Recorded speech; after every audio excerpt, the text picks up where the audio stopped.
নমস্কার। আজকে সাপ্তাহিক রাশিফল আলোচনা করব। সাপ্তাহিক রাশি বলতে 11th মে টু 17th মে 2026 সারাটা সপ্তাহ কেমন যাবে। অবশ্যই তার আগে গ্রহ রাশির সিচুয়েশনটা আলোচনা করে নিই, কারণ গ্রহ রাশির উপর বেস করেই তো আপনাদের সারাটা সপ্তাহ বা সারাটা মাস বা সারাটা দিন বা সারাক্ষণ এই হিসাবটা হয়। তা গ্রহ রাশির সিচুয়েশন অনুযায়ী প্রথমেই বলি 11 তারিখ একদম সপ্তাহের শুরুর দিনই মঙ্গল তার নিজ রাশিতে প্রবেশ করবে। মঙ্গল তার নিজ রাশিতে প্রবেশ করবে, সেখানে রবির সাথে জুতি তৈরি করে বুধের সাথে জুতি তৈরি করে ত্রিগোই যোগ তৈরি হবে। অর্থাৎ এখানে একটা গুরু আদিত্য যোগ তৈরি হচ্ছে। এছাড়াও এখানে আপনার বুধায়িত্ব যোগ, স্ট্রং বুধায়িত্ব যোগ তৈরি হচ্ছে, স্ট্রং বুধায়িত্ব যোগ। এবং শুক্র 14 তারিখ বৃষ রাশি ছেড়ে মিথুন রাশিতে প্রবেশ করবে। শুক্র বৃষ রাশি ছেড়ে তার নিজ রাশিতে মিথুন রাশিতে প্রবেশ করবে 14 তারিখ। এবং বুধ প্রবেশ করবে, আপনার নক্ষত্র চেঞ্জ করবে বুধ। সূর্য 15 তারিখে মেষ রাশি ছেড়ে বৃষ রাশিতে প্রবেশ করবে। এবং 14 তারিখে গজলক্ষ্মী যোগ তৈরি হবে। বৃহস্পতি তার পুনর্বসু নক্ষত্রে প্রবেশ করবে। অর্থাৎ এই যে এতগুলো সিচুয়েশন তার চেঞ্জ হলো, এতগুলো সিচুয়েশন চেঞ্জ হওয়াতে গ্রহ রাশি আপনার রাশির উপর কি প্রভাব পড়বে তার আগে বলে রাখি, আপনাদের মধ্যে যে কনফিউশনটা চলছে, পার্থদা এতটাই সাদামাটারে বসেন, অনেকেই মেসেজ করছেন। হ্যাঁ, সাদামাটায় বসে সাদামাটায় পরিচয়টা আমার সবচেয়ে ভালো পরিচয়। আমি অত ওই তান্ত্রিকদের মতো অত মালা, অত টিপ্পা, অত কিছু পরে আমি বসার আমার ইচ্ছা নয়। কারণ আমি মনে করি আমার কাজই আমার পরিচয়। কারণ আজ 30 বছর হয়ে গেল আপনাদের সামনে, আমরা যারা আমার সাথে অঙ্গাইভাবে জড়িত রয়েছেন আমার কাজের সাথে, যারা আমার নিয়মিত ভিউয়ার্স, নিয়মিত ক্লায়েন্ট, একাধিক চেম্বারে লক্ষ লক্ষ লোকের সাথে যেগুলো আমার জড়িত রয়েছে, তাদের আমাকে এইভাবেই তারা আমাকে পরিচিত, বা তাদের সাথে আমি এইভাবেই পার্থক্য পরিচিত আছি। আমি বাবাজি মহারাজও হতে চাই না। আমার পিতার দেওয়ার নাম, পিতার পৈতৃক পরিচয়, সেই টাইটেল নিয়ে আমি আছি। সুতরাং যারা আমাকে ইলেকট্রনিক্স মিডিয়াও দেখেছেন, সোশ্যাল মিডিয়াও যেরকম দেখেছেন, সে একই অ্যাজ ইট ইজ রয়েছে। সুতরাং আপনাদের কাছে যে কনফিউশন, যারা প্রথম থেকে না দেখে অনেকদিন হয়তো আজ নতুন দেখছেন, তাদের কাছে বলি, তন্ত্র আমার রক্তে, রিপিটেডলি বলছি, তন্ত্র ছাড়া আমি নয়। কেন তন্ত্র আমি একাধিক লোকের কাছে শেখার সুযোগ পেয়েছি। আমার ফ্যামিলির মধ্যে তন্ত্র অনেকেই তান্ত্রিক ছিলেন বা এখনো আছেন। সুতরাং এই তন্ত্রের কাজ হয় না, এমন কিছু কাজ হয় না। তার জন্য আপনার সেজেগুজে বসার দরকার হবে না। লোকে বলে পেহলে দর্শনদারি, ওই দর্শনদারি দরকার নেই। গুণ বিচারটা এখন প্রয়োজন হয়ে গেছে। আপনার গুণ আপনার পরিচয়। সেকেন্ড কথা হচ্ছে, অনেকেই বলছে আমি দাদা এই ধর্মের লোক, এই ব্যাপার না ব্যাপার। আরে আপনাদের কি আসে গেল? আমি তো বারে বারে, আপনি যে ধর্মেরই লোক হন, আমার কাছে আপনি মানুষ। আপনি রক্ত মাংসের শরীর, আমিও রক্ত মাংসের শরীর, এটাই আমাদের সবচেয়ে বড় পরিচয়। আরেকটা কথা হলো আপনাদের বয়সের ব্যাপার। বয়সের তাতে কি আসে গেল? আপনি যে ধর্মের যে বয়সের লোক হন, আপনার জানার রাইট আছে। আপনার প্রতিকারের রোগ আমাদের সব বয়সের লোকেরই হয়, জানার রাইটটা সবারই হতে পারে। আপনি সেই সুযোগটা কাজে লাগাতেই পারেন। সেকেন্ড হচ্ছে, আপনি অনলাইনে নেবেন না অফলাইনে নেবেন। আপনি দেশে এমন জায়গায় রয়েছেন, বা দেখালো আপনি ক্যালকাটাতে রয়েছে, অনেকটা দূরে রয়েছে, আপনি হয়তো চেম্বারে আসতে পারছেন, তার কি আছে, অসুবিধা কি আছে? একই রকম সার্ভিস পাবেন আপনি আমার থেকে। এই কনফিউশনগুলো আপনাদের কাটিয়ে দেওয়ার একটাই কারণ সোশ্যাল মিডিয়া। আমি জনে জনে কতজনকে বলবো, সোশ্যাল মিডিয়ায় বলে আপনি মনে করেন কাঁথির থেকে যারা অনেকে বুকিং, আমার যখন ডেটে যাচ্ছে সেই ডেটে আপনাদের হচ্ছে না, বা কৃষ্ণনগরে যাচ্ছে তখন আপনার সেই ডেটে হচ্ছে, আপনি হয়তো চলে আসার পরের দিন আপনি ফোন করলেন। আপনি অনলাইনে প্রেডিকশন নিয়ে নিন, অনলাইনে প্রতিকার নিন, অসুবিধা কি আছে? এবং অনেকে পারতো আপনি তো নিজের ঢাকি, আরে বাবা ঢাকটা না পেটালে আমি সোশ্যাল মিডিয়াতে প্রোগ্রাম করছি, লোক আমারটা জানবেন কি করে? আপনি তো না জানেন আমারটা। যারা একদম নর্মাল লোক, ঘরের গৃহবধূ মা বোনেরা, তারা বুঝবেন কি করে, আমাকে পাবেন কি করে?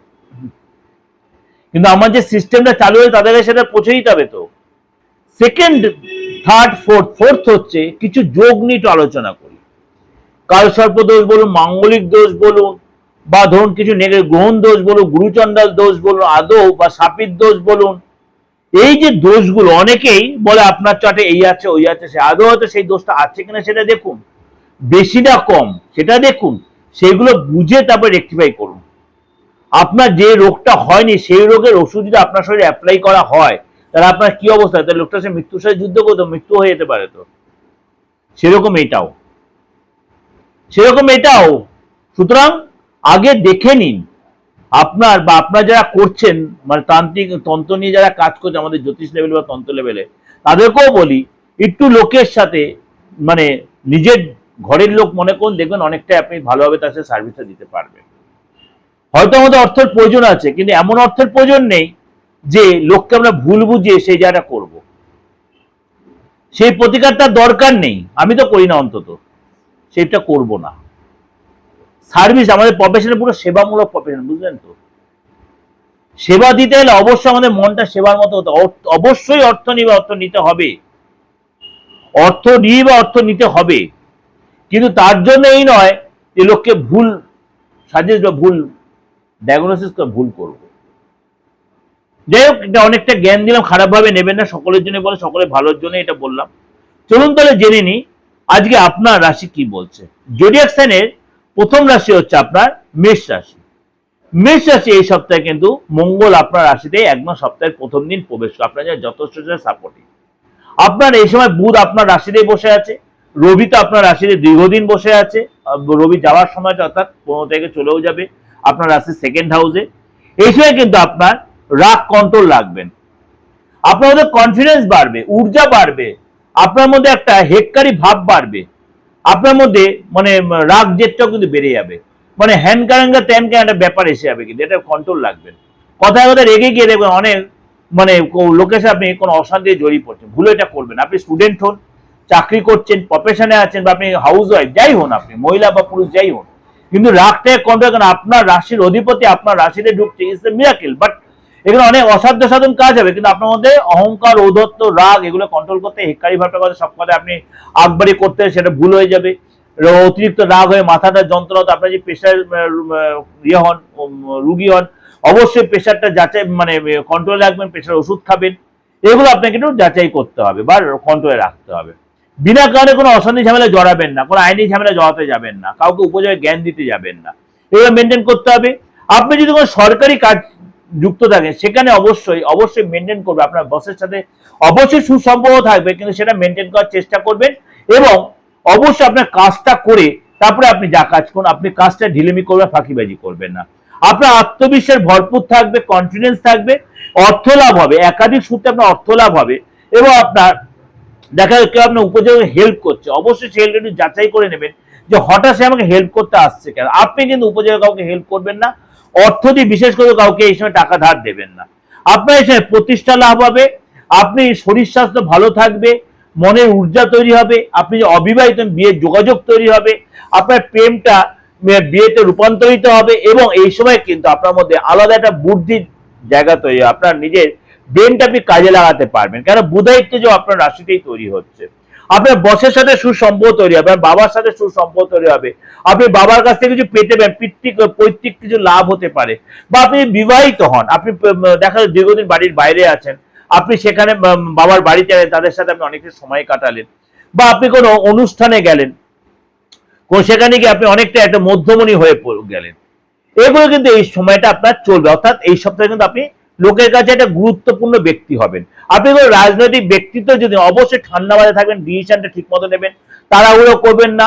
এবং মাঝে মাঝে আপনি একটু কনফিউজ হয়ে যাবেন, কি করা উচিত, মাঝে একটু কিংকর্তব্য, এটা কিন্তু করবেন না। হয়তো মনে একটু হতাশা, মনে একটু কষ্ট আসতে পারে, কিন্তু সেটা দূরে সরিয়ে রাখবে। শরীরটা মোটামুটি ঠিকই থাকবে, জলটা বেশি করে খাবেন, লিকুইড খাবারকে বেশি রিচ খাবার খাবেন না। ঘুমটা আপনার পর্যাপ্ত ঘুম দরকার, বেশি রাত জাগবেন, মোবাইল বেশি ঘাটবেন না। আপনার 15 তারিখ 16 তারিখ আপনার কিন্তু যে কোনো কাজের জন্য খুব ভালো, 15 তারিখ আর 16 তারিখ যে কোনো কাজের জন্য খুব ভালো। এবং আপনার কিন্তু 12 তারিখের দুপুরের পর থেকে 13 তারিখ 14 তারিখ আপনাকে সাবধানতা অবলম্বন করতে হবে।